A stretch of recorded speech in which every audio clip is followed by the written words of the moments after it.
राधे प्रिय भक्तों, आमलकी एकादशी या रंग भरी एकादशी की आप लोगों को हार्दिक शुभकामनाएं। आमलकी एकादशी व्रत कथा 88,000 ऋषियों को संबोधित करते हुए सूत जी ने कहा, हे विप्रो, प्राचीन काल की बात है। महान राजा महान दाता ने वशिष्ठ ऋषि से पूछा, हे वशिष्ठ जी, यदि आप मुझ पर प्रसन्न हैं तो आप ऐसे व्रत का विधान बताने की कृपा करें जिससे मेरा कल्याण हो।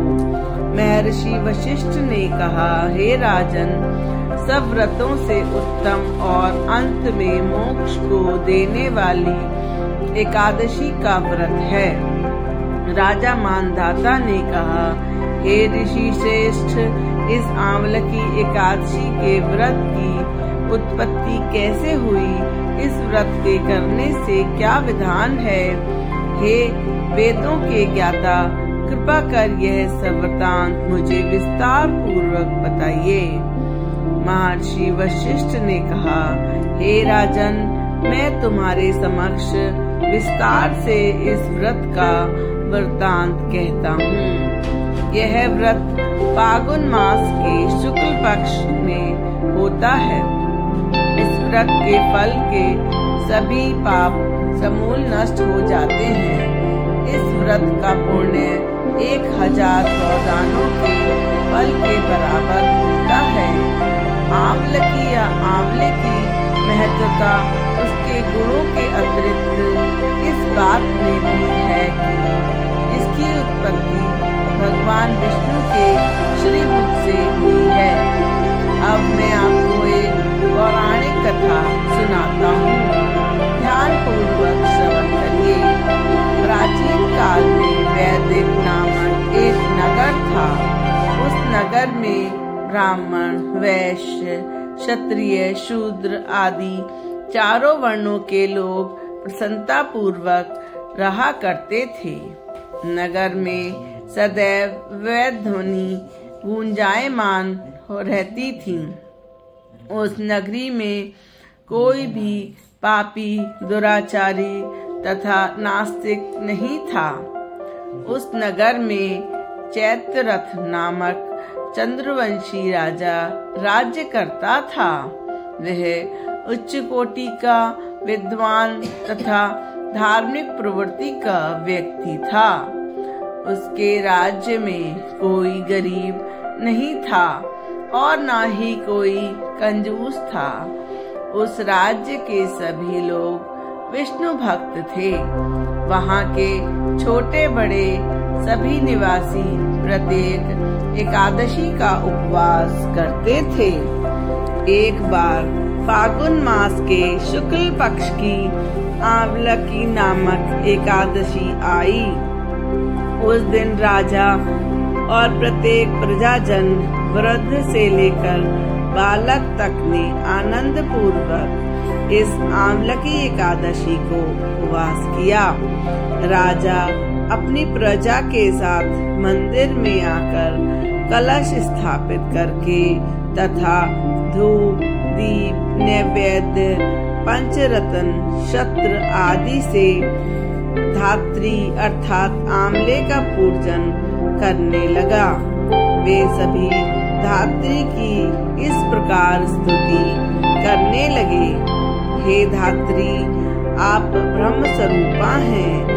आप ब्रह्मा जी द्वारा उत्पन्न हुई हैं और आप सभी पापों को नष्ट करने वाली हैं। आपको मैं नमस्कार करती हूँ। आप मेरा अर्घ्य स्वीकार कीजिए।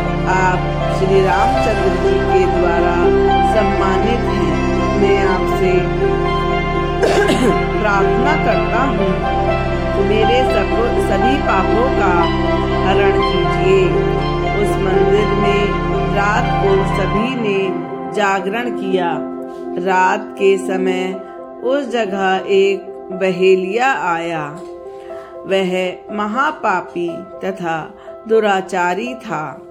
अपने कुटुंब का पालन वह जीव हत्या द्वारा किया करता था।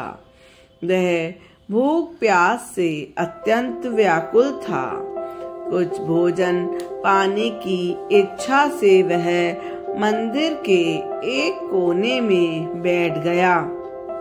उस जगह बैठकर वह भगवान विष्णु की कथा तथा एकादशी व्रत का महात्म्य सुनने लगा। इस प्रकार उस बहेलिये ने सारी रात अन्य लोगों के साथ जागरण तथा कीर्तन करके व्यतीत की। प्रातःकाल सभी लोग अपने अपने निवास स्थान पर चले गए। इसी प्रकार वह बहेलिया भी अपने घर को चला गया और वहां जाकर भोजन आदि नित्य कर्म किए। कुछ समय व्यतीत होने के पश्चात उस बहेलिये की मृत्यु हो गई। उसने जीव हत्या की थी। इसी कारण हालांकि वह घोर नरक का गामी था, परंतु उस दिन आमलकी एकादशी का व्रत तथा जागरण के प्रभाव से उसने राजा विदुरथ के यहाँ जन्म लिया। उसका नाम वसुरथ रखा गया। बड़ा होने पर वह चतुरंगी सेना के साथ धन धान्य से युक्त होकर 10,000 ग्रामों का संचालन करने लगा। वह तेज में सूर्य के समान, कांति में चंद्रमा के समान, वीरता में भगवान विष्णु के समान तथा क्षमा में वह पृथ्वी माता के समान था। वह अत्यंत धार्मिक, सत्यवादी, कर्मवीर, विष्णु भक्त था। वह प्रजा का पुत्र के समान पालन करता था। दान देना उसका नित्य कर्म था। एक बार राजा वसुरथ शिकार खेलने के लिए निकल पड़े। देवयोग से वन में वह रास्ता भटक गए और दिशा का ज्ञान न होने के कारण उसी वन के एक वृक्ष के नीचे सो गए। कुछ समय पश्चात पहाड़ी डाकू वहां आए और राजा को अकेला देखकर मारो मारो चिल्लाते हुए राजा वसुरथ की ओर दौड़े। वह डाकू कहने लगे कि इस दुष्ट राजा ने हमारे माता पिता, पुत्र पौत्र आदि समस्त संबंधियों का हत्या कर दी है और देश से निकाल दिया है। अब हमें इसको मारकर अपने अपमान का बदला ले लेना चाहिए।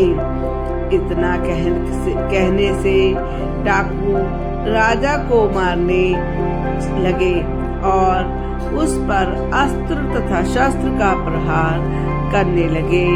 उन डाकुओं के अस्त्र शस्त्र राजा के शरीर पर लगते ही नष्ट हो जाते थे और राजा को पुष्पों के समान प्रतीत होते थे। कुछ देर के पश्चात प्रभु इच्छा से उन डाकुओं के अस्त्र शस्त्र नहीं रहे, उन्हीं पर प्रहार करने लगे, जिससे वे सभी मूर्छित हो गए। उसी समय राजा के शरीर से एक दिव्य देवी प्रकट हुई। वह देवी अत्यंत सुंदर थी तथा सुंदर वस्त्रों तथा आभूषणों से अलंकृत थी। उनकी रक्ति टेढ़ी थी। उनकी आंखों से क्रोध की ज्वालाएं निकल रही थी। उस समय वह काल के समान प्रतीत हो रही थी। उन्हें देखते ही देखते उन देवी ने देखते ही देखते उन सभी दुष्टों का समूल नाश कर दिया। निद्रा से जागने के पश्चात राजा ने यहाँ अनेक डाकुओं को मृत देखा। वह सोचने लगा, किसने इन्हें मार दिया है? इस जंगल में कौन मेरा हितैषी रहता है? राजा वसुरथ ऐसा विचार कर ही रहे थे कि तभी आकाशवाणी हुई, हे राजन, इस संसार में भगवान विष्णु के अतिरिक्त तेरी रक्षा कौन कर सकता है। इस आकाशवाणी को सुनकर राजा ने भगवान विष्णु का स्मरण किया और उन्हें प्रणाम किया। फिर अपने नगर की ओर वापस आ गया और सुखपूर्वक राज्य करने लगा।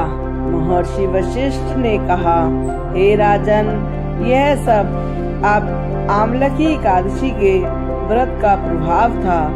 जो मनुष्य एक भी आमलकी एकादशी का व्रत करता है वह प्रत्येक कार्य में सफल हो जाता है और अंतकाल में राज वैभव को भोगते हुए वैकुंठ धाम को जाता है। कथा का सार कुछ इस प्रकार है कि भगवान श्री हरि की शक्ति हमारे सभी कष्टों को हर लेती है। यह मनुष्य की नहीं अपितु देवताओं की रक्षा में भी पूर्णतः समर्थ है। इसी शक्ति के बल से भगवान विष्णु ने मधुकैटभ का नाश किया तथा इसी शक्ति से उन्होंने उत्पन्ना एकादशी बनाकर मुर नामक असुर का वध किया। देवताओं को कष्ट में देखकर उनसे रहा नहीं जाता और इसी प्रकार शक्ति से उत्पन्ना एकादशी का बनकर मुर नामक असुर का वध किया और देवताओं के हर कष्ट को हर कर उन्हें सुखी कर दिया। बोलिए सत्यनारायण भगवान की जय, भगवान विष्णु की जय, शिव शंकर की जय। राधे राधे भक्तों, अगर आप इस चैनल पर नए हैं तो कृपया चैनल को सब्सक्राइब करें तथा वीडियो अच्छी लगी हो तो वीडियो को लाइक करें। राधे राधे।